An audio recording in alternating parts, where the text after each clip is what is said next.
மயிலாடுதுறையில் வனத்துறையிடம் சிக்காமல் போக்கு காட்டும் சிறுத்தையை பிடிக்க இரவு நேரத்திலும் கண்காணிக்கக்கூடிய தெர்மல் ட்ரோன் கேமரா வரவழைக்கப்பட்டுள்ளது.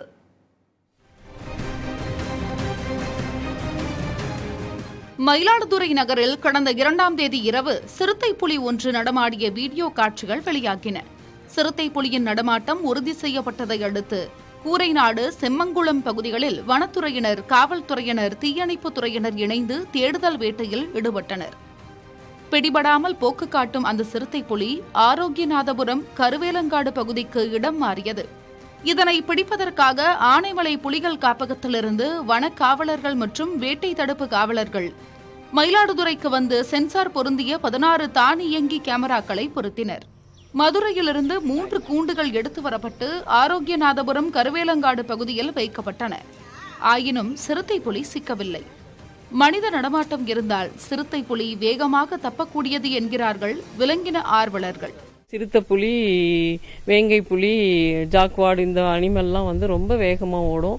ஸோ நம்ம அவ்வளோ ஈஸியாக இதை பிடிக்க முடியாது. நான் முன்னாடியே சொன்ன மாதிரி இது மரப்பகுதியில் மேலே ஏறி இருக்கும். அதேமாரி மக்களை கண்டாலோ இல்லைன்னா அதை தன்னை பிடிக்க வராங்கங்கிற அந்த இது அச்சுறுத்தல் அதுக்கு தெரிஞ்சிருச்சு அப்படின்னாலே நம்மளிடந்து அது விலகி செல்வதற்கு தகுந்த பாதுகாப்பான முறையை அதை கைப்பற்றும்.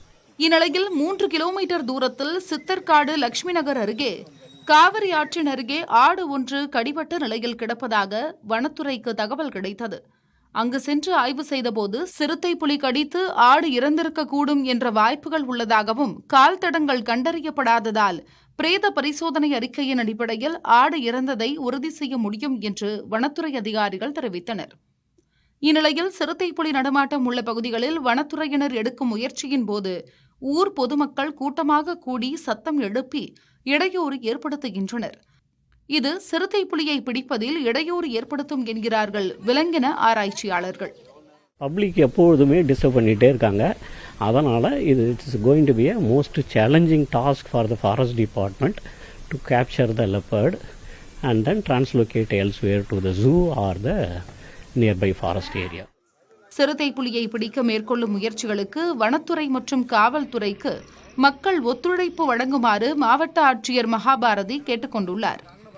தருமபுரியிலிருந்து இரவு நேரத்தில் கண்காணிக்கக்கூடிய அதிநவீன தெர்மல் ட்ரோன் கேமரா மூலம் கண்காணிப்பு பணி மேற்கொள்ளப்பட உள்ளது. புதிய தலைமுறைக்காக மயிலாடுதுறையிலிருந்து செய்தியாளர் ராஜாராம்.